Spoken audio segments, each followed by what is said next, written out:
মায়েরা হরিবার সময় মিথ্যা বলবে না, যেমন সত্যি কথা বলবে, যেটা হয় সেটাই বলবে। আচ্ছা, শত্রুর সামনে পড়ে গেছে, আচ্ছা শুভ কাজে তো যাচ্ছি, সত্যি করে বলো মা, শুভ কাজে যখন যাচ্ছি, সেই শত্রু যখন পড়ে গেল, গুরুজন, সেই গুরুজনকে পদ প্রণাম করে তারপরে কি আমরা যাবো শুভ কাজে?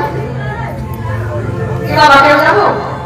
সঙ্গে সঙ্গে মাথায় হাত দিয়ে বলবো, আমার দিকটা মাটি হয়ে গেল।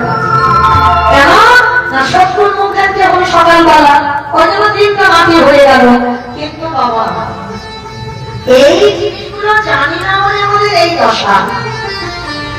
আমি যাবার ধরে বলে যাই, সে যত বড় শত্রু হোক, সে যদি গুরুজন হয়, তুমি শুভ কাজে যাচ্ছ, সে যদি সামনে পড়ে যায়, সে যা কিছু বলে বলো, কিন্তু তুমি মত বলতে শেখো, তুমি তার মতগুলো নিতে শেখো।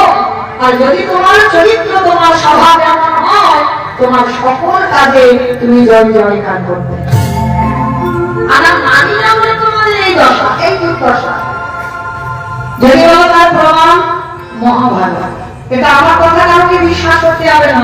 মহাভারত সেটা তো আমার কথা নয়, আমার বানানো গল্প নয়।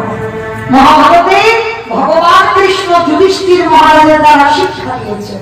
কি আবার শিক্ষা? ভালো করে শুনবেন মা, যাদের সঙ্গে কৃষ্ণ থাকে তাদের কি বাবা কারণ প্রণামের দরকার?